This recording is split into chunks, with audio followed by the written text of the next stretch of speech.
যেদিন মারা যাবেন আপনার স্ত্রী পর্যন্ত আপনার বেডরুমে রাত্রে যাইতে চায় না। যদি জিগায় কই ঘরে লাশ ছিল, কথা কান্না দি এই ঘরে লাশ ছিল রে, ভয়ে আপনার বেডে কেউ যায় না।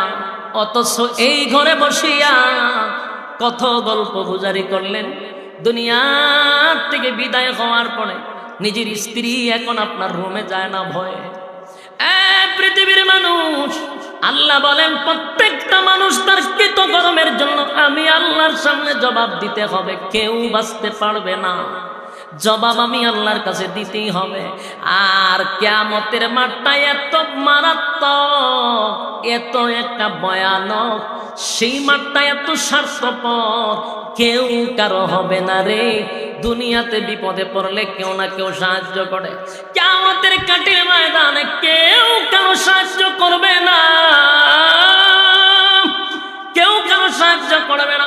যদি আমরা মনে করি এমক ফিরের মুরিদ হইলাম, ফির আমারে জান্নাতে নিবে, ফিরে আমারে পার করে দিবে, না না, পীর তো দূরের কথা, আমাদের নবী ছাড়া আদম থেকে লইয়া ঈসা রূহুল্লাহ পর্যন্ত কোন নবীর সাহস হবে না কিয়ামতের মাঠে দাঁড়াইয়া কথা বলা।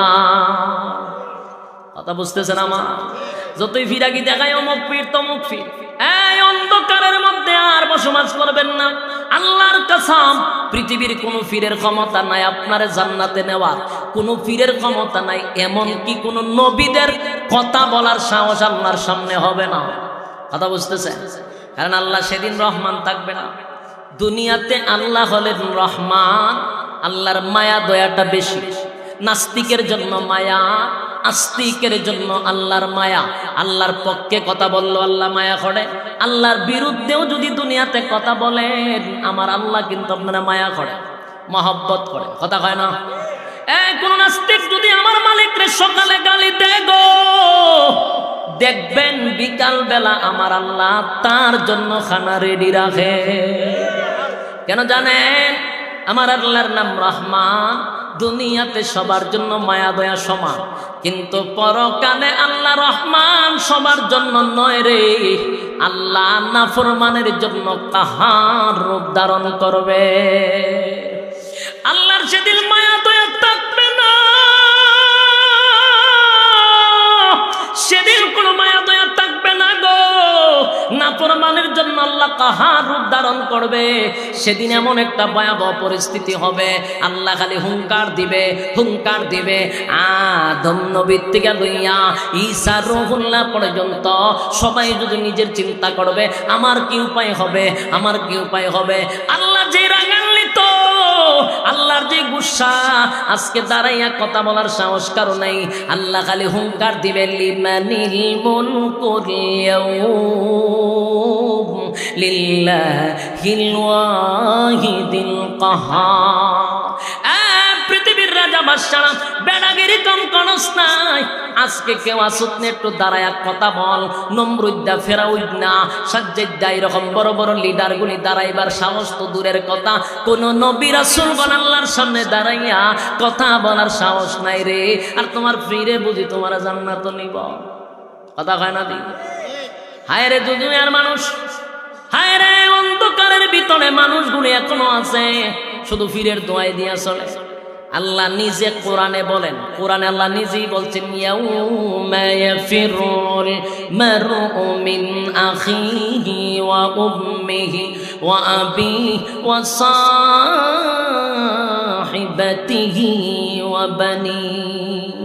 কিয়ামতের কঠিন ময়দানে রব্বে কারীম বলেন, মা তার সন্তানকে চিনবে না, সন্তান মার পরিচয় দিবে না, বাবা তার সন্তানের পরিচয় দিবে না, স্ত্রী তার স্বামীর পরিচয় দিবে না, স্বামী তার স্ত্রীর পরিচয় দিবে না। যেখানে মা তার সন্তানকে চিনে না সেখানে ফিরে হইব জান্নাত নিব। কথা হয় না? ফিরে তো খালি জোরে জোরে শিক্ষার দিব, যেই পরিমাণ গরু খাইছি আল্লাহ খাইছি, যেই পরিমাণ বকরি খাইছি, ছাগল খাইছি, এটির জবাব কেমনে দিব? কথা হয় না? যেই পরিমাণ গরু ছাগল খাইছি, গুরু বড় বড় উরুষ কইরা 10টা 15টা খালি গুরু খালি জমা হয়েছে, 100টা গুরু জমা হয়, এটির জবাব দিতে পারবো? কথা কই না? এই জন্য এই বোকার মধ্যে কেউ পড়বেন না, এই দোকাত কেউ পড়বেন না। আল্লাহ রাব্বুল আলামিন বলেন হাশরের মাঠে রব্বে কারীম নাফরমানদের জন্য কাহার, আর মুমিনের জন্য আমার আল্লাহ হবেন রহিম। সুবহানাল্লাহ। তাহলে জবাব দিতে হবে, ঠিক কিনা বলেন? আল্লাহর সামনে হিসাব না দিয়া কেউ বাঁচতে পারবে? কথা কই না? হিসাব না দিয়ে বাঁচার কোনো সুযোগ নাই। পাই পাই করে হিসাব দেওয়া লাগে। কথা বুঝতেছেন? পাই পাই করে হিসাব দিতে হবে। মানুষের মধ্যে এমন একটা পরিস্থিতি হবে, তিনটা সময় হবে হাসরের মাঠে সবচেয়ে বেশি ভয়ানক। এর মধ্যে একটা হলো রেজাল্ট নেওয়ার সময়। রেজাল্ট বুঝেননি? ওই যে দুনিয়া নামক পরীক্ষা। দুনিয়াটা কি? পরীক্ষার হল। ইয়াদ আসেনি? দুনিয়া হলো পরীক্ষার হল। পরীক্ষা তো দুনিয়ায় দিলেন, আর রেজাল্টটা দেওয়া হবে হাসরের মাঠে। পাস করলেন না ফেল করলেন, হাসরের মাঠে দেওয়া হবে রে। সেদিন আল্লাহ রাব্বুল আলামিন বলেন হাসরের মাঠে রেজাল্ট দেওয়া হবে ডান অথবা বাম। ডান হাতে যারা পাবে আনন্দের সীমা নাই, বাম হাতে যারা পাবে দুঃখের সীমা থাকবে না। মনোযোগ দিয়ে শুনেন, একটা কথাও আমি কোরআনের বাহিরে বলবো না। মনোযোগ দিয়ে শুনবেন। গিচ্ছা কাহিনী বিভিন্ন বুজুর্গদের গল্প আমি কোনো সময় বলি না, এই জন্য মনোযোগ দিয়ে শুনবেন। আল্লাহ আমার তেলাওয়াতকৃত আয়াতে বলেন ওয়ালাকাদ যারানা লিজাহান্নামা কাসীরাম মিনাল জিন্নি ওয়াল ইনস। আল্লাহ কয় বহু মানুষ এবং বহু জিনকে আমি আগুন দিয়ে জ্বালাবো এবং পোড়াবো। এখন আপনাদের প্রশ্ন হইতে পারে হুজুর আল্লাহ কি আসলে আমরা জ্বালাইবার লেগে ফুরাইবার লেগে বানাইছে? বলেন ফুরাইবার লেগে বানাইছে? আপনারা কি ধারণা আল্লাহ আমরা বানাইছে কি আগুন দিয়ে ফুরবার লেগে? আল্লাহ যে কইতেছে বহু মানুষ এবং জিনকে আগুন দিয়ে জ্বালাবো পোড়াবো, এই কথা কেন বললেন? এটার কারণটা কি? এটা বোঝার জন্য একটু সামনে আসুন। মূলত আমাদেরকে আল্লাহ জ্বালানোর জন্য পোড়ানোর জন্য বানায় নাই। পৃথিবীতে যত মানুষ আসছে এবং আসবে সবার জন্য আল্লাহ এক একটা করে জান্নাত বানাইছে। ফেরাউনের নাম তো শুনছে, হের লাগে আল্লাহ জান্নাত বানাইছে। আবু জাহেল, তার জন্য আল্লাহ জান্নাত বানাইছে। আশ্চর্য লাগতেছে আপনারা? ফেরাউন খুদা দাবি করছে, এরপর আল্লাহ এর জন্য জান্নাত বানাইছি। আবুল আহাব, আবু জাহেল, তাদের জন্য জান্নাত বানাইছি। নমরুদ, সাজ্জাদ, এদের জন্য জান্নাত বানাইছি। কিন্তু এরা কি জান্নাতে যাইব? যাবে না। কিন্তু তাদের জন্য আল্লাহ জান্নাত বানাইছিল, কিন্তু তারা যাবে না কেন? তাদের কৃতকর্মের কারণে। আল্লাহ নাম দিছি, সবার নামে নামে একটা ঘর বানাইছি, কিন্তু তুমি যেতে যদি না পারো এটা তোমার কারণে। এখানে আমি আল্লাহর কোনো দোষ নাই। মনে করেন একটা এক্সাম্পল দিই, আমারে সরকারের পক্ষ থেকে একটা বাড়ি দিছে গুলশান, আমার নামে, এটা বলে এটা তোমাকে দিছি। এখন আমার কিছু কাজ আছে, আমার কাগজপত্র নিয়ে দৌড়াদৌড়ি করতে হবে, এটা আমার নামে লেখাইতে হবে, ঠিক কিনা? যে যে কাজগুলো রয়েছে আমি এগুলোর জন্য তো দৌড়াদৌড়ি করতেই হবে। মানে আমার ফোন দেবে যে ভাই বাড়ি আপনার, আপনার কাগজপত্রগুলো ঠিকঠাক করেন। আমি ঘুমায় ঘুমায় হইতেছি, আপনারা ঠিক করে না, আমার সময় নাই, বাড়ি আমার দিবা। তোর মতো অলসের জন্য বাড়ির দরকার নেই। তাহলে আল্লাহ জান্নাত তোর নামে দিছি, এটা তোর কাছে নিতে গেলে আমার কিছু নিয়ম কারণ আছে, এগুলা তুই যদি করতে পারস জান্নাত তোর। কথা বুঝেন নাই? তো ফেরাউন আল্লাহ জান্নাত দিছে, নমরুদ্দারও দিছে, আবু জাহিল্লারও দিছে, কিন্তু তারা এই কাজগুলা করে নাই, এই জন্য নিজের জান্নাত নিজে হারাইছে। আমরা যারা এখানে বসছি, যারা বসি নাই, সবার জন্য আল্লাহ জান্নাত বানাইছে। কিন্তু আপনার ধারণা হলো জান্নাত তো আমারই আল্লাহ দিবে, কিন্তু আমার কিছু কাজ তো আছে। এই কাজটা কি? এটা আল্লাহ বইলা দিছে। আমাদেরকে আল্লাহ অনর্থক এই দুনিয়াতে পাঠান নাই। একের অযথা যে দুনিয়াতে পাঠাইছে এটা কিন্তু ভুল, আমরা অযথা পাঠাইছি। মূলত এই পৃথিবীটা হলো একটা পরীক্ষার হল। বলুন কিসের হল? পরীক্ষার হল। আমরা দুনিয়াত কলেজ, ভার্সিটি, মাদ্রাসাতে পরীক্ষা দিই, সময় হলো 3 ঘন্টা। জান্নাতের তুলনায় এই দুনিয়ার সময়টা 60 বছর, এটাও 2 থেকে 2.5 ঘন্টা। বুঝেন নাই আমার কথা? সময় কিন্তু সমান।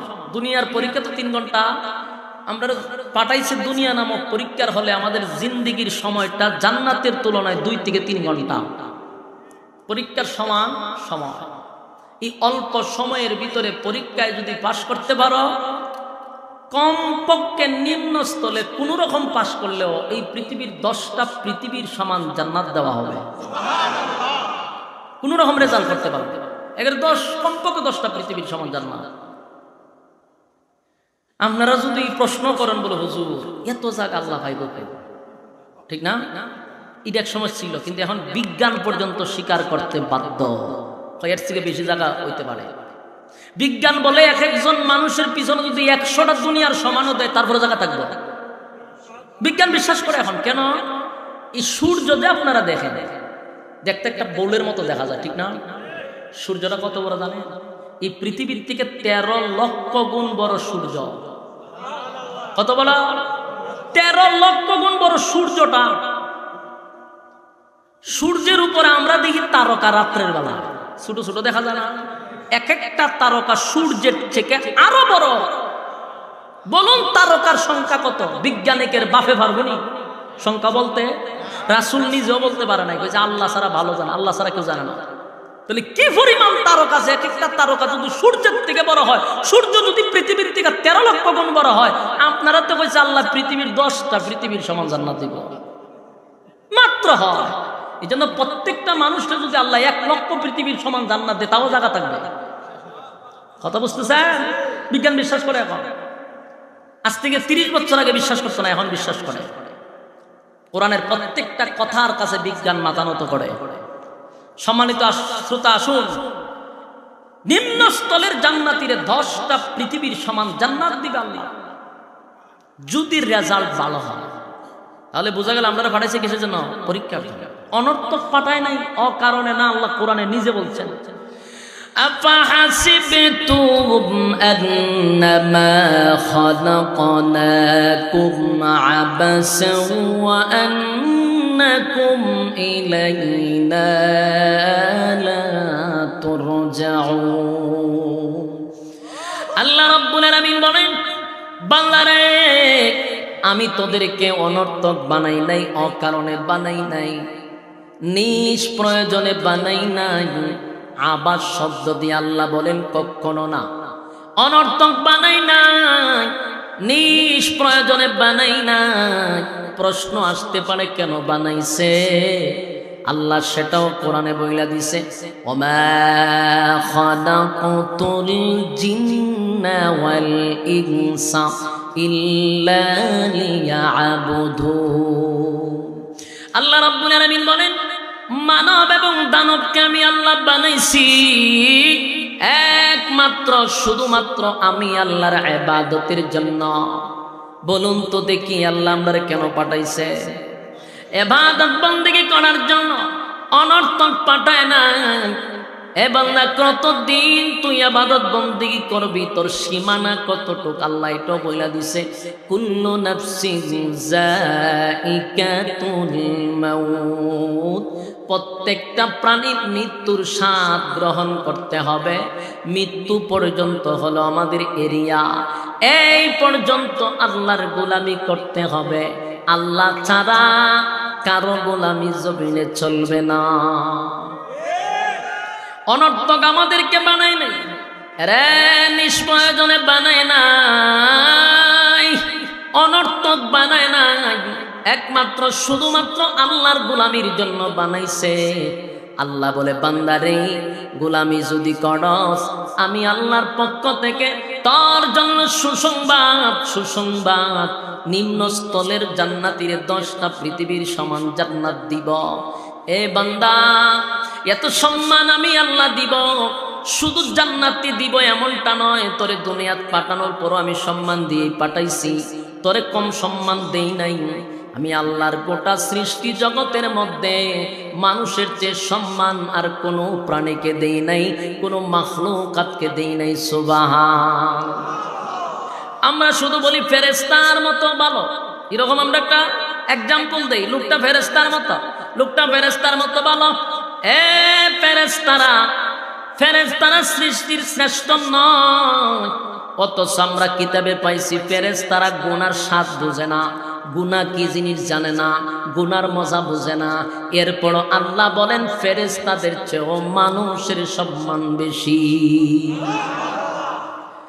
আল্লাহ শুধু এখানেই শেষ না, বলেন সমস্ত মাখলুকাতের চেয়ে সুন্দরের দিক দিয়েও মানুষ সুন্দর বেশি। আমরা অনেক সময় বলি ফেরেশতার মতো সুন্দর, কথা বলি না, কথা হয় না?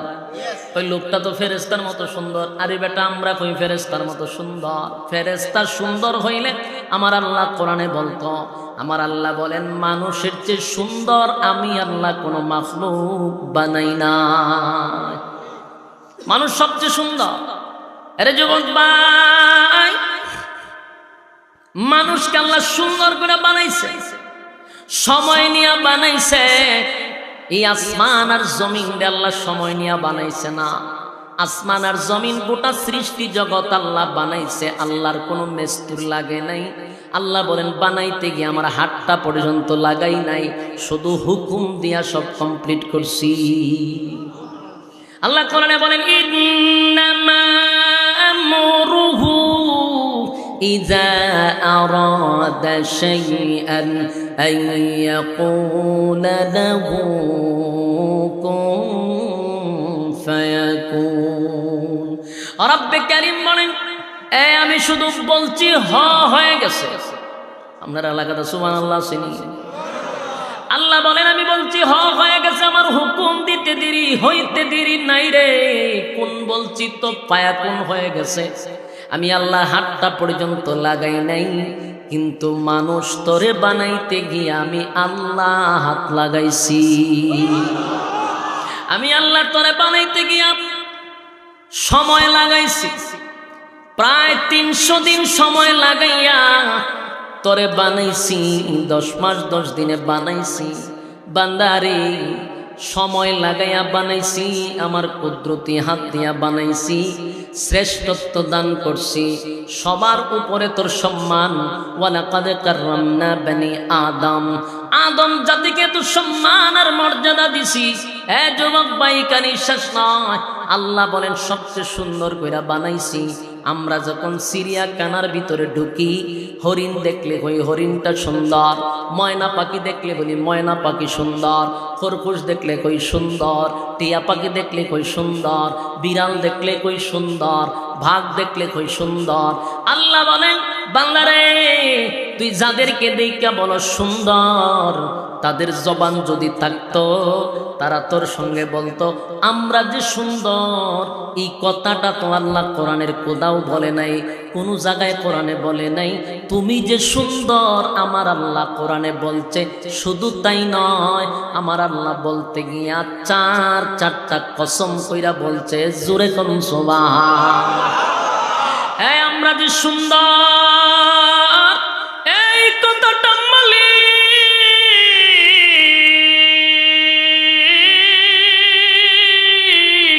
নরমাল ভাবে বলে নাই গো, আমার আল্লাহ 4টা কসম করছে রে। আর বান্দাদের উদ্দেশ্যে বলছে তোরে বানাইছি সুন্দর করে। কথাটা এমনে বলে নাই, আমার মালিক 4টা কসম করছে। 2টা ফলের কসম, 2টা স্থানের কসম। আল্লাহ বলেন তিন ফলের কসম, জাইতুন ফলের কসম, তুর সিনাই পর্বতের কসম, ওয়াহাজাল বালাদিল আমিন পবিত্র মক্কা নগরীর কসম। এই হলো 4টা কসম। এরপর আল্লাহ বলেন লাকাদ খালাকনাল ইনসানা ফি আহসানি তাকওয়িম। আল্লাহ 4টা কসম করে বলে বান্দা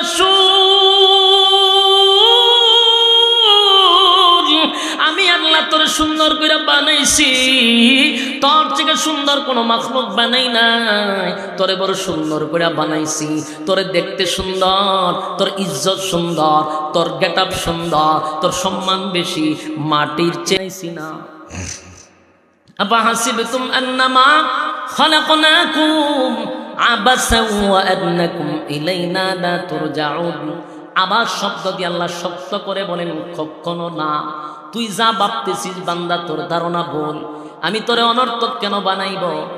তোরে যদি ঘুমাইবার জন্য বানাইতাম তাহলে গাদা যথেষ্ট ছিল। খাওয়ানোর জন্য বানাইলে সারাদিন গরু ছাগল খায়, কথা কই না দি? তাহলে গরু ছাগল বানাইলে চলতো? তাহলে তোরে কেন বানাইলাম?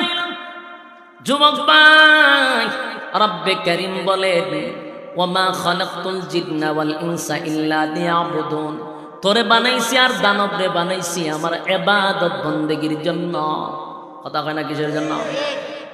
খুব খেয়াল করবেন, এই দুই জাতির আল্লাহ বানাইছে ইবাদতের জন্য। এই জায়গাটা খেয়াল রাখবেন। অন্য আয়াতে আল্লাহ বলেন ওয়ালাকাদ যারাকনা লিজাহান্নামা কাসীরাম মিনাল জিন্নি ওয়াল ইনস, আল্লাহ বলেন মানুষ এবং জিনকে আগুন দিয়ে জ্বালাবো আর পোড়াবো। খেয়াল করেন, ওই আয়াত আল্লাহ কয় মানব এবং দানবরে বানাইছে ইবাদতের জন্য, আর এই আয়াত আল্লাহ বলেন এরা দুই জাতিরে আগুন দিয়া পোড়াবো আর জ্বালাবো।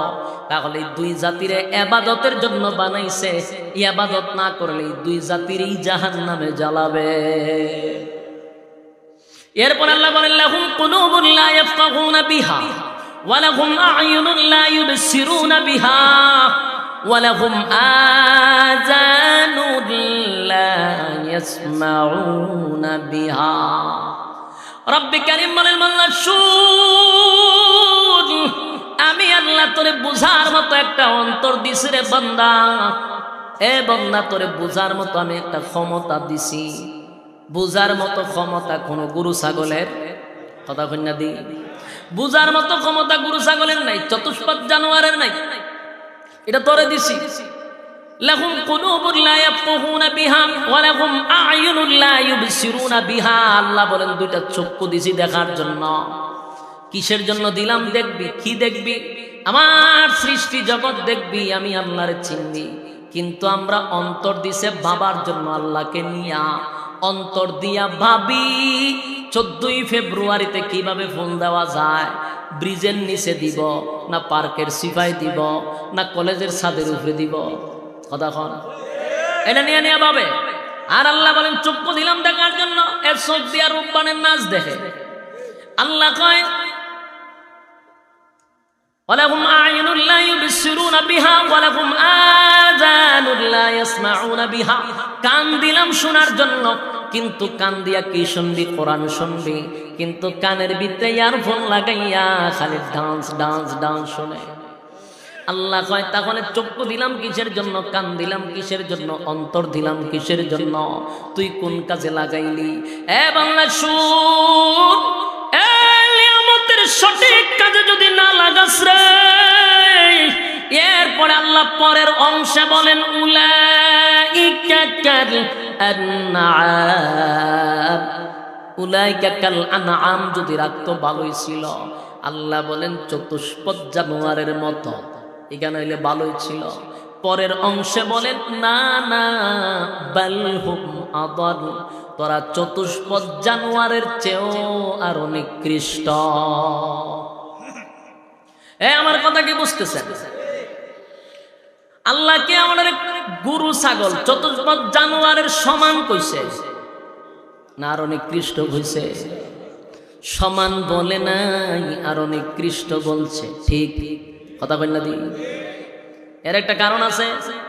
গরু ছাগল যত অপরাধ করে তারা কি বুঝা করে না না বুঝা করে? গরু ছাগল দাঁড়ায়া প্রস্রাব করে বুঝা না না বুঝা? গরু ছাগল অবৈধ সন্তান জন্ম দেয় বুঝা না না বুঝা? না বুঝা। মানুষ রে কোনো সময় দাঁড়ায়া প্রস্রাব করতে দেখছেননি? কথা কই না দি? সাতপুরে মুতে দাঁড়ায়া প্রস্রাব করে, এটার মুত কয়। কথা কই না? আর নাইলে কবেন সেনাই সব করে, শরম দিবে কবে সেনাই সব করে। কারণ দাঁড়ায়া প্রস্রাব হয় না, দাঁড়ায়া সেনা হয় অথবা মুত হয়। আমার সাথে একমত নেই আপনারা? তাহলে আপনারা সাতপুরে খারিয়া মুতে, ভদ্রলোক সব জায়গাতে আসে। এখন যত উচ্চ শিক্ষিত তত খালি গরু ছাগল হয়, যত উচ্চ শিক্ষিত তত গরু ছাগল হইতেছে। আমি কিছু হোটেলও খাইতাম, ওয়াশরুম যাই হাত মাত দন লাগে, আবার কিছু বস্ত্র বস্ত্র করণ লাগে। ঢুকিয়া গিয়া দিই খারিয়া 5 জন জামাত বান্ধা মানে শুরু করছে। আমি শরম পাইয়া বিছাইয়া খার পেয়েছি। এক ভদ্রলোক হুজুর যান, আমি জামাত চলতেছে। এই বেচারা মনে করছে হুজুরে মনে হয় রে মসজিদ তো গাই থেকে আয়া পড়ছে এই জায়গা। ঘটনা তো বেচারা হুজুর মসজিদ হইলো হোটেলের ডান দিকে, আপনি ভুল জায়গায় আসছে, উপরে লেখছেন নাকি তা লেখা? আমি দেখছি তো ঠিকানা আইসেন করে, কিন্তু আপনার ভিতরে যান বেড়া টাইটল লাগাই তো ভিতরে ঢুকছে, দিকে সব বনাস পিছনে আইসে আয় এখন সরি। আমি কখন বুঝছি কিসের জামা? বেড়া আমার কাছে হাসে, কারণ কি করেন আমি এটা শোনার দরকার নেই, হেরা কিতা কয় খালি শোনেন। তা আমি একটু দাঁড়ে গিয়ে দিদি কথা কয় মুতেও তাও মুতে আর কথা কয়, কথা কিতা কথা জানেন, একটা জায়গায় নাস্তা তুই করাবেন আমি করাইতাম, আর একটা গাড়ি কোন সময় ছাড়বো, এই মুতেও কয় কথাও কয়। তখন আমার একটা কথা স্মরণ হয়েছে যে আরে আল্লাহ যে কইছে কুত্তা বিলার সমান না, আমরা আর অনেক কৃষ্ট। আমি তো যত কুত্তারে দেখছি মুততে, কুত্তা কিন্তু মুতার সময় কথা কয় না। আপনারা কুত্তা মুতার সময় কথা হইতে দেখছে? কুত্তায় মুতার সময় কথা হইতে আমি দেখছি না। গুরুয়ে মুতার সময় দেখছি না হাম্বাম্বা করতে না। কুত্তায়ও বুঝে মুতার সময় কথা কন নাই, গুরুও বুঝে মুতার সময় কথা কন নাই, কিন্তু মানুষ রূপী জানোয়ার বলতে মুতেও কথাও কয়। আবার আমি এমন লোকও দেখছি মুতেও বিড়িও খায়, টানে আর আমাদের মুতে দেখছি আমি। তো কতক্ষণ করি ফাঁসলা বাইরেছে, বাইরে হাসতে হাসতে বাইরে দেখুন নির্লজ্জ বেহায়া শরম গরম কিচ্ছু নাই। আল হায়াউ শুবাতুম মিনাল ঈমান, যার হায়া নাই তার ঈমান নাই, শরম জান না এর ঈমান নাই। এরকম লোক আমরা প্রতিদিন দেখি, নাহলে ফাম্পে দেখি, আর নাহলে বাংলাদেশের হোটেলগুলাতে দেখি। এখন যারা মুরব্বী, যারা বয়স 60-70 জীবনে এই সমস্ত হোটেলে ঢুকছে না, যারা কইব হুজুরে মনে হয় এটা মজা করবার লেখ হয়েছে, কিন্তু এখানে অধিকাংশ লোক এই সমস্ত হোটেলে ঢুকছে, ঢুকলে দেখবেন বৈশাখ প্রস্রাব করার কোনো সিস্টেমই নাই, সব খারিয়া। আমরা যে যাই, আমরা কিন্তু বৈশাখ প্রস্রাব করতে পারি না। আমরা প্রস্রাব করতে গেলে 2 নম্বরে যাওয়ান লাগে, 1 নম্বরে বৈশাখ প্রস্রাব করেন যাওয়ান লাগে 2 নম্বর। কারণ খুব সূক্ষ্মভাবে ঠান্ডা মাথা ইহুদি খ্রিস্টানদের কালচার বাংলাদেশে 96% মুসলমানদের ব্যবহার করাইতেছে। তোমার আর আমার খবর নাই, আমরা খবর থাকবো কেমনে? আমরা আছি টুফুলিয়া মারামারি, কেটা সুকা টুপি পড়ছে, কেটা নেশা টুপি পড়ছে, কেটা উষা টুপি পড়ছে, এইগুলো আমাদের মধ্যে গুতাগুতি। হ্যাঁ, আমার এই সমস্ত কথায় খুব রাগ হয়, আমাদের বড় বড় বুজুর্গরা খুব রাগ, হ্যাঁ বেশি পণ্ডিতি করে, এইসব কথা কয় কেন? কিতা কইতা তোমরা মধ্যে খামরা খামরি, তোমরা খামরা খামরি করো, আর ইহুদি খ্রিস্টানরা এই সুযোগে ইহুদি খ্রিস্টানদের কালচার আমাদের 96% মুসলমানের ভিতরে ঢুকাই দিচ্ছে। কারণ মোল্লারা তো খামরা খামরি ব্যস্ত, এটারে খামরা খামরি লাগাই দেয়, আর আমরা জাফারি ঘুরে লাই সব করতেছে, সব করতেছে বাংলাদেশে। কোনটা আটকাইতে পারবা? কারণ তোমরা মৌলবীরা শুধু আছো একটার পিছনে একটা গুতানি ছাড়া কুত্তা ছিল না। তোমরা হিংসা কি পরিমাণ বাড়ছে আলেমদের মধ্যে, অন্য জাতির মতো তো হিংসা নাই, আমাদের মধ্যে যেই পরিমাণ হিংসা, একটা আর একটার শ্যামাও দেখতে পারে না। আরে কি আজীব অবস্থা, একটা দেখতে পারে না, খয়ডের মাথা টুপি রম করে, এটা আর এক ফিরের মরিদ, এটা আমরা না, এটা হরাই আনতে। ওমা লাম্বা পড়ছে, সুতা পড়ছে, নেশা পড়ছে, টুপি তো পড়ছে, তোর চলে কেড়ে টুপি না ফেললে কিতা করতে? একজন টুপি পড়ছে না, কি তুইছে ইসলাম থেকে বাইরে গেছে গা। টুপির মধ্যে কি শুধু ইসলাম? টুপির মধ্যে কোথা কোথা গেল এটা। এরপরে শুরু হয়েছে দলাদলি। উমাই একজন যদি 10 জন মানুষকে আয়ত্ত করতে একটা দল গঠন করে লাগে, এই দলের অভাব নাই বাংলাদেশে। একজন যদি ফির হইতে পারে 10-15 জন মুরিদ লে আলাদা সাইনবোর্ড, এটাই ফিরের সাথে মিল নাই, এটাই সংগঠনের সাথে মিল নাই, উমাই একজন দল করে। আবার ওয়াজ মাহফিলও শুরু হয়েছে সিন্ডিকেট গ্রুপ, এই গ্রুপের সাথে আমরা নাই, হেরার দাওয়াত দিলাম যেতাম না, কি একটা ভাই জানি শুরু করছে। হ্যাঁ, সাধারণ মানুষ যেদিন সচ্ছার হইব, এদিন যে কিতা হইব, সম্মান কই যাইব আমি চিন্তা করতেছি। গুতাগুতি যেভাবে শুরু হয়েছে, এখনো আলেমদেরকে মানুষ বড় ইজ্জত করে, বড় ইজ্জত করে, একমাত্র মদিনাওয়ালার কারণে। আমাদের কি যোগ্যতা আছে আমরা মানুষ এত মহব্বত করে? কিসের কারণে তো মহব্বত করে? শুধু সুন্নতের কারণে, কোরআন কিছু জানার কারণে। কিন্তু আমাদের ভিতরে হিংসা যদি মানুষ জানে, উপায় নাই, উপায় নাই, নিজের সম্মান যেন আমরা নিজে না ছড়াই। আমার কত সে যে কোনো দলের হোক, গুতাগুতি না কইরা এটারে যদি আমরা লাইনে আনতে পারি, বালা মহব্বত বাড়াইয়া দিয়ে দিলে তো আমার কাছে আসবে। মহব্বত নাই, হরাই দেয়। এই সমস্ত কইরা কিন্তু আমাদের ভিতরে দ্বন্দ্ব সৃষ্টি করতেছি, আর সুযোগ মতো ইহুদি খ্রিস্টানরা 12টা বাজাই দিচ্ছে। বলুন কোন দিক দিয়ে আমরা, কোন দিক দিয়ে আমাদের এখন আছে? কোনো কিছু নাই, মাটির নিচে, পায়ের নিচে মাটি নাই। বুইরা আঙ্গুল দেখাইয়া কাদিয়ানি সম্মেলন করছে, বুইরা আঙ্গুল দেখাইয়া। আমরা মৌলবীরা কিছু করতে পারছি? যারা কথা বলতো আজকে তাদের কণ্ঠ নিস্তব্ধ, যারা কিছু কথা বলতে পারতো, যাদের হুঙ্কারে বাতেল তরতর করে কাঁপতো, তারা বন্দী। আর এখন যারা আমরা আছি, আর আছি খামরা খামরি একটার পিছনে। আর এই সুযোগে কাদিয়ানি বাংলাদেশে সম্মেলন করে লইছে। গেল একটা। 2 নাম্বার হলো কিছুদিন আগে বেশ্যা পতিতালয়ের এক মহিলা বাংলাদেশে আইসা বুইরা আঙুল দেখা গেছে। কিছু করতে পারছি আমরা? কেমনে করবো? আমরা তো একটার পিছনে একটা গোতাগুতি। যদি আমরা সব এক হইতাম, আল্লাহর কসম, এখনো যদি টুপিওয়ালা এক হয়, খুদার কসম, একদিনে বাংলাদেশে ইসলামী হুকুমত কায়েম হবে।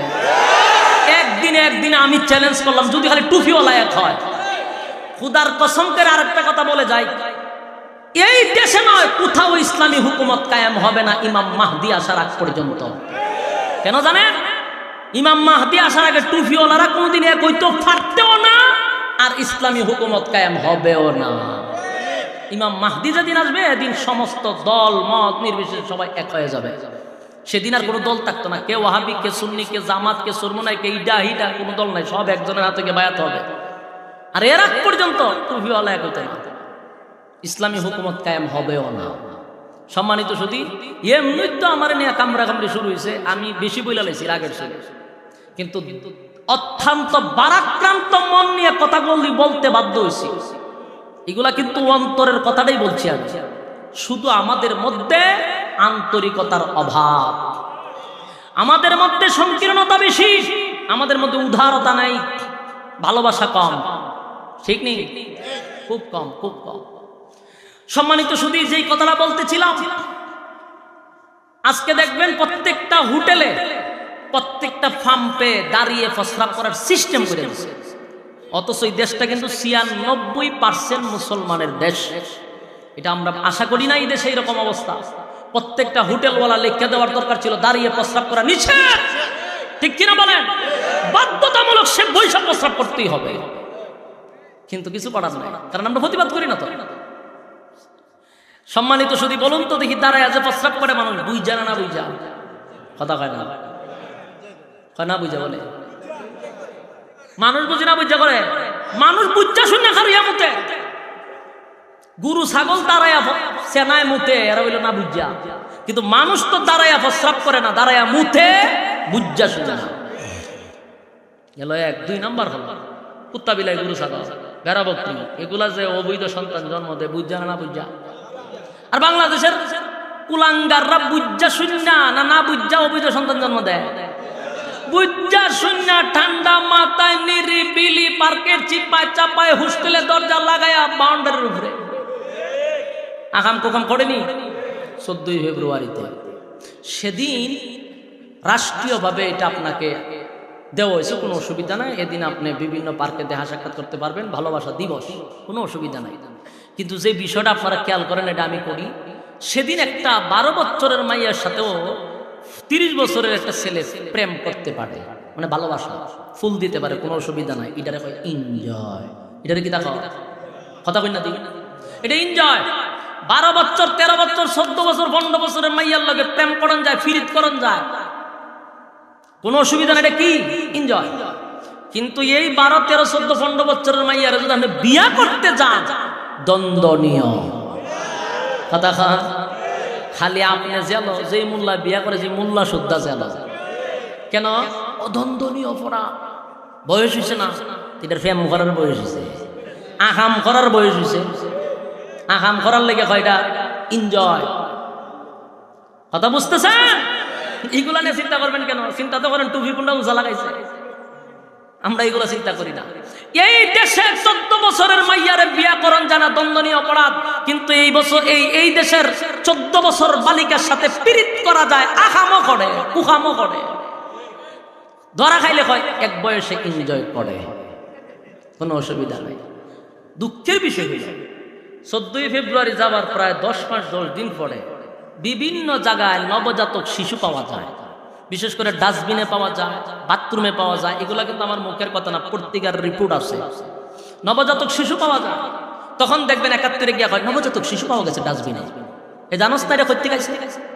যেদিন এটা উদ্বোধন হয় এদিনই অনেকে বাধা দিলে না, 14 ফেব্রুয়ারি গিয়া খুলে না বলে এগুলা করণ নাই। এই সময় সুযোগ দিছ, তখন এটা কই করতো, এটা নিয়ে ভালো যে ডাস্টবিন এখন নিয়ে আমরা মাউথ দূরে রাখছি। নবজাতক শিশু পাওয়া গেছে, এগুলা থামসা ছাড়া আর কিচ্ছু না, রীতিমতো একটা তামসা, হাস্যকর বিষয়। আল্লাহ এই জাতিকে হেফাজত করুক, আমিন।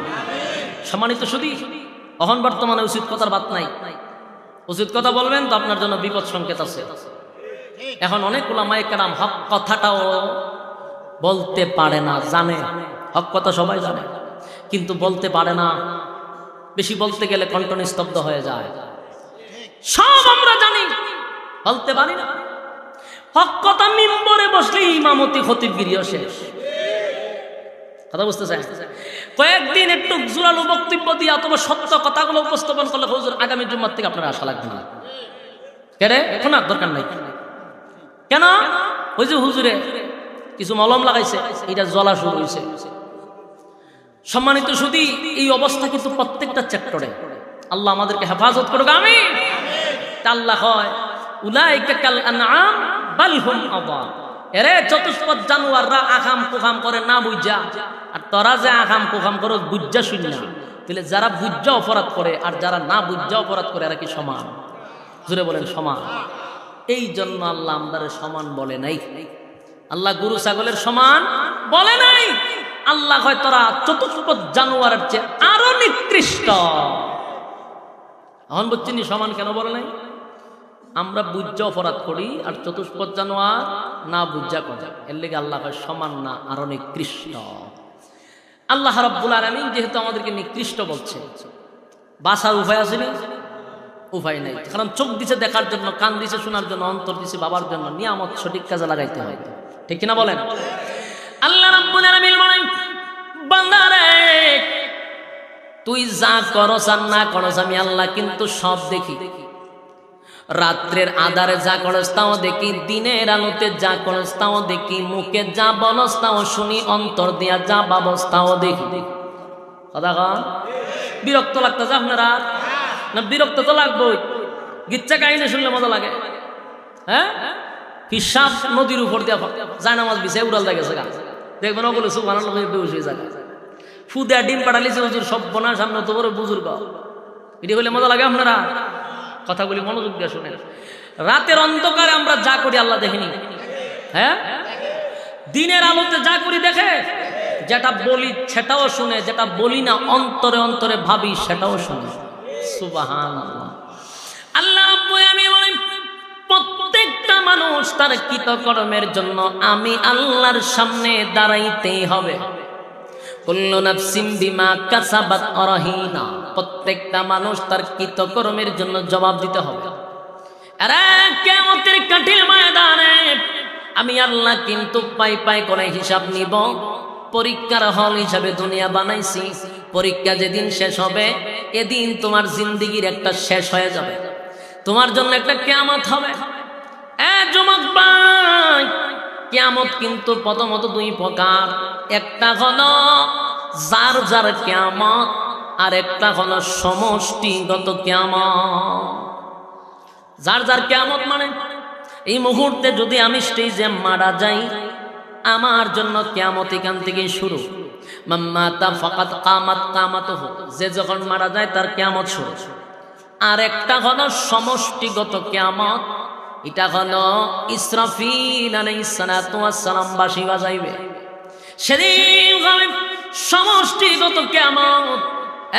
যুবক ভাই, তাহলে যেদিন মারা যাব গো সেদিন যদি আমার কিয়ামত শুরু হয়ে যায়, আল্লাহ রাব্বুল আলামিন বলেন বান্দারে কৃতকর্মের জন্য আমি আল্লাহর সামনে জবাব দিতেই হবে।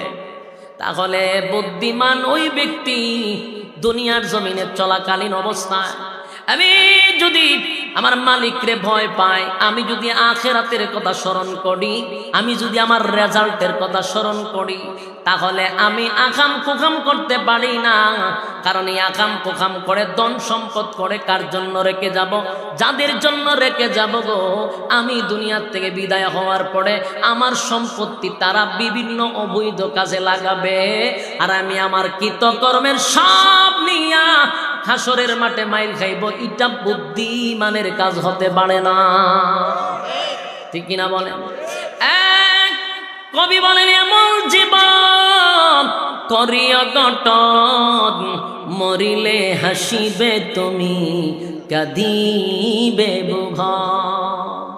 এমন জীবন গঠন করো তুমি মৃত্যুর সময় হাসতে হাসতে মাওলার দিদার লাভ করবা, আর গোটা পৃথিবীর মানুষ তোমার জন্য কান্দে। হায় রে লোকটা কত ভালো ছিল, হায় রে লোকটা চলে গেল।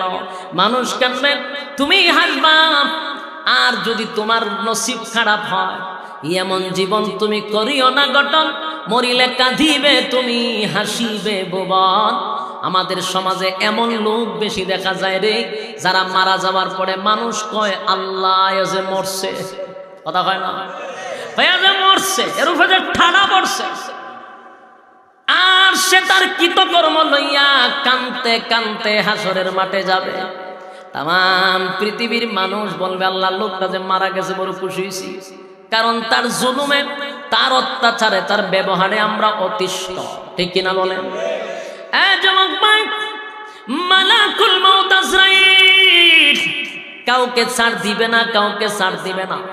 আস্তিক হোক নাস্তিক হোক, যে কোনো দলেরই হোক, সবাই একটা জিনিসের মধ্যে একমত, এটা হলো মরতে হবে, মরণ লাগবে, এটা সবাই স্বীকার করে। কারণ আমার চোখের সামনে আমার বাবা নাই, আমার ভাই নাই, চোখের সামনে দাদা নাই, দাদি নাই, নানা নাই, নানি নাই, আত্মীয় স্বজন নাই, ভাই বেড়াদর নাই, বন্ধু বান্ধব চলে গেছে, আমিও চলে যাব। এর একটা লক্ষণ হলো আমার চুলগুলো সাত কালো ছিল, এখন আমার চুলগুলা সাদা হয়ে গেছে, মরণের চিহ্ন। আরে আমার চামড়াগুলি আগে গ্লেজ মারতো, এখন চামড়াগুলি ডিল হয়ে গেছে, মরণের সিগনাল। দাঁতগুলি শক্ত ছিল, এখন লড়াচড়া করে, মরণের সিগনাল। চোখের জ্যোতি এখন কমে গেছে, মরণের সিগনাল। আগে আমি সুন্দরভাবে হাঁটতে পারছি, শরীরে শক্তি ছিল, এখন দাঁড়াইলে শরীর কাঁপাকাঁপি করে, মরণের সিগনাল। জোরে কোন ঠিক নেই? দুনিয়ার মধ্যে কেউ থাকতে পারবে না, সবারই বিদায় নিতে হবে। বুদ্ধিমান সেই ব্যক্তি মরার আগে যে মরণের সামান তৈরি করতে পারে। আর সবচেয়ে বড় বোকা হলো মৃত্যুর আগে সে সরঞ্জাম সামান তৈরি করতে পারে নাই। যেমন আপনি কোথাও যদি যান, তাহলে বাড়ির থেকে আগে প্রিপারেশন নিতে হয়। আমি কিছু কাপড় চোপড়, আমার কিছু জরুরি জিনিস একটা ব্যাগের ভিতরে ঢুকাইতে হয়, ঠিক না? আর যদি আপনি কোনো কিছু ছাড়াই 10 দিনের সফরে যান, বলুন তো কেমন অবস্থা হবে? এই জন্য আমি দুনিয়ার থেকে বিদায় হয়ে যাব অনন্তকাল। যেখানে আমি বসবাস করব, সেখানের কিছু সামান তৈরি করতে হবে, ঠিক কিনা? যুবক ভাইরা আমার, এই পৃথিবীতে বড় বড় দাপটশালী লোক ছিল, যাদের দাপটে এলাকার মানুষ তরতর করে কাঁপত। কথা কন আসেনি? এখন কথা কয় না? ক্ষমতা চিরদিন থাকে না, নদীর জোয়ার সব সময় থাকে না, ক্ষমতাও সব সময় থাকে না, বাহাদুরি বেশি দিন থাকে না, যৌবনকাল বেশি দিন থাকে না। তাই থাকা অবস্থায় কদর করা দরকার। কথা কয় না? দিন এমন লোক আছে রে, শরীরে শক্তি ছিল, এখন নাই, দুনিয়ার থেকে বিদায় হয়ে গেছে, তার নাম ধরে কেউ ডাকে না, ঠিক নেই? গায়ের জোড়ে দনের জোড়ে কথা বলেছি, অহংকার বাহাদুরির সাথে চলেছি, নাম ধরে কেউ বলছে না, আজ বলছে মরা লাশ, দাফন হবে জলদি কখন, নইলে সর্বনাশ। যে ব্যক্তি মারা গেল, হয়তো বা নিজে নিজে বলতেছে, আয়রে আমার তো একটা নাম ছিল, মারা যাওয়ার পরে আমার নামটা কেউ ধরে ডাকে না। ছেলেও বলে লাশ, মেয়েও বলে লাশ, স্ত্রীও বলে লাশ, আমার বাবাও বলে লাশ, আমার দাদাও বলে লাশ, সবাই বলে লাশটাকে ঘর থেকে বাহির করো, লাশটারে কাফন দাপন করো, লাশটারে খাটিয়াতে তোলো, লাশটারে কবরস্থানে নিয়ে যাও। কথা কোন ঠিক নেই? অথচ আমার নাম ছিল গো, আমার একটা নাম ছিল রে, কিন্তু আমার নামটা কেউ বলে ডাক দেয় না। আমি একটা মানুষ ছিলাম, আমার একটা নাম ছিল, সবার মতো আমার দেহে রক্ত পানি গাম ছিল। আমি একটা মানুষ ছিলাম, আমার একটা নাম ছিল, সবার মতো আমার দেহে রক্ত পানি গাম ছিল, সবার মতো আমার দেহে রক্ত পানি গাম ছিল।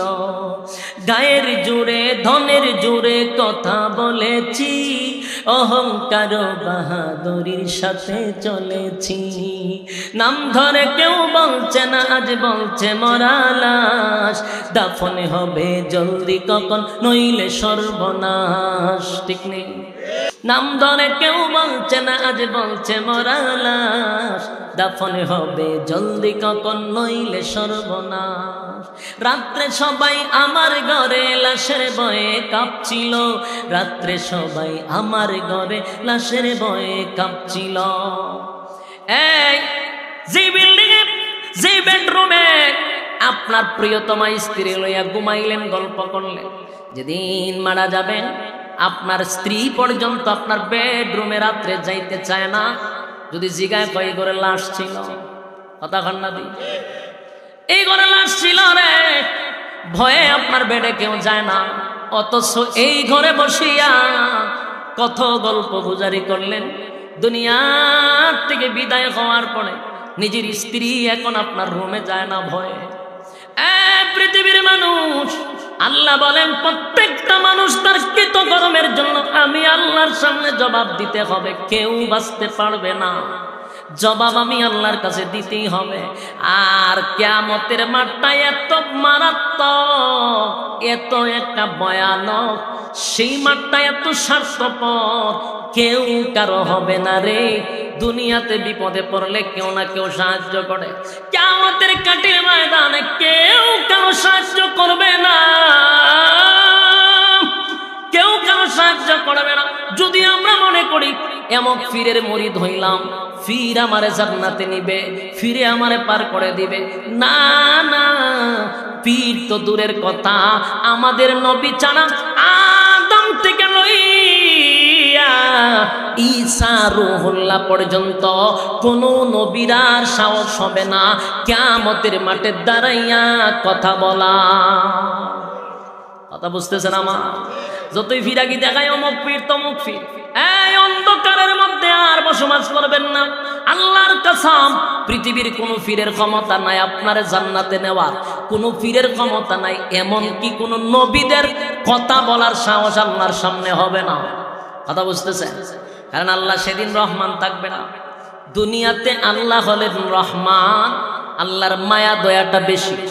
নাস্তিকের জন্য মায়া, আস্তিকের জন্য আল্লাহর মায়া। আল্লাহর পক্ষে কথা বললো আল্লাহ মায়া করে, আল্লাহর বিরুদ্ধেও যদি দুনিয়াতে কথা বলেন আমার আল্লাহ কিন্তু আপনারা মায়া করে, মহব্বত করে। কথা কয় না? কোন নাস্তিক যদি আমার মালিকরে সকালে গালি দেয় গো, দেখবেন বিকাল বেলা আমার আল্লাহ তার জন্য খানা রেডি রাখে। কেন জানেন? আমার আল্লাহর নাম রহমান। দুনিয়াতে সবার জন্য মায়া দয়া সমান, কিন্তু পরকালে আল্লাহ রহমান সবার জন্য নয় রে। আল্লাহ নাফরমানের জন্য কাহার রূপ ধারণ করবে। আল্লাহর সেদিন মায়া দয়া থাকবে না, সেদিন কোনো মায়া দয়া থাকবে না গো। নাফরমানের জন্য আল্লাহ কাহার রূপ ধারণ করবে। সেদিন এমন একটা ভয়াবহ পরিস্থিতি হবে, আল্লাহ খালি হুঙ্কার দিবে, হুঙ্কার দিবে। আদম নবীর থেকে লইয়া ঈসা রূহুল্লাহ পর্যন্ত সবাই যদি নিজের চিন্তা করবে আমার কি উপায় হবে, আমার কি উপায় হবে। আল্লাহ যে রাগান্বিত, আল্লাহর যে গুসা, আজকে দাঁড়াইয়া কথা বলার সাহস কারো নাই। আল্লাহ খালি হুঙ্কার দিবে, লিমানিল মুলকুল ইয়াউম লিল্লাহিল ওয়াহিদিল কাহার।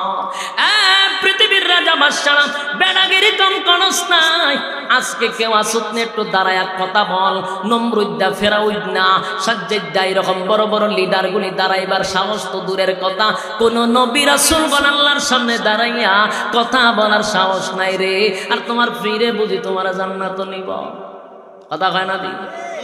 হায় রে দুনিয়ার মানুষ, হায় রে অন্ধকারের ভিতরে মানুষগুলি এখনো আছে, শুধু ফিরের দোয়াই দিয়া চলে। আল্লাহ নিজে কোরআনে বলেন, কোরআনে আল্লাহ নিজেই বলছেন, ইয়াউমা ইয়াফিরুল মারউ মিন আখিহি ওয়া উম্মিহি ওয়া আবিহি ওয়া সাহিবাতিহি ওয়া বানিহি। কিয়ামতের কঠিন ময়দানে রব্বে কারীম বলেন, মা তার তার সন্তানকে চিনবে না, সন্তান মার পরিচয় দিবে না, বাবা তার সন্তানের পরিচয় দিবে না, স্ত্রী তার স্বামীর পরিচয় দিবে না, স্বামী তার স্ত্রীর পরিচয় দিবে না। যেখানে মা তার সন্তানকে চিনে না, সেখানে ফিরে হইব জান্নাত নিব। কথা হয় না? ফিরে তো খালি জোরে জোরে শিক্ষার দিব, যেই পরিমাণ গরু খাইছি আল্লাহ খাইছি, যেই পরিমাণ বকরি খাইছি ছাগল খাইছি, এটির জবাব কেমনে দিব? কথা হয় না? যেই পরিমাণ গরু ছাগল খাইছি, গরু বড় বড় উরুস কইরা 10টা 15টা খালি গরু খালি জমা হয়েছে, 100টা গরু জমা হয়, এটির জবাব দিতে পারবো? কথা কই না? এই জন্য এই বোকার মধ্যে কেউ পড়বেন না, এই দোকাত কেউ পড়বেন না। আল্লাহ রাব্বুল আলামিন বলেন হাশরের মাঠে রব্বে কারীম নাফরমানদের জন্য কাহার, আর মুমিনের জন্য আমার আল্লাহ হবেন রহিম। সুবহানাল্লাহ। তাহলে জবাব দিতে হবে, ঠিক কিনা বলেন? আল্লাহর সামনে হিসাব না দিয়া কেউ বাঁচতে পারবে? কথা কই না? হিসাব না দিয়ে বাঁচার কোনো সুযোগ নাই। পাই পাই করে হিসাব দেওয়া লাগে। কথা বুঝতেছেন? পাই পাই করে হিসাব দিতে হবে। মানুষের মধ্যে এমন একটা পরিস্থিতি হবে, 3টা সময় হবে হাসরের মাঠে সবচেয়ে বেশি ভয়ানক। এর মধ্যে একটা হলো রেজাল্ট নেওয়ার সময়। রেজাল্ট বুঝেননি? ওই যে দুনিয়া নামক পরীক্ষা। দুনিয়াটা কি? পরীক্ষার হল। ইয়াদ আসেনি? দুনিয়া হলো পরীক্ষার হল। পরীক্ষা তো দুনিয়ায় দিলেন, আর রেজাল্টটা দেওয়া হবে হাসরের মাঠে। পাস করলেন না ফেল করলেন, হাসরের মাঠে দেওয়া হবে রে। সেদিন আল্লাহ রাব্বুল আলামিন বলেন হাসরের মাঠে রেজাল্ট দেওয়া হবে ডান অথবা বাম। ডান হাতে যারা পাবে আনন্দের সীমা নাই, বাম হাতে যারা পাবে দুঃখের সীমা থাকবে না।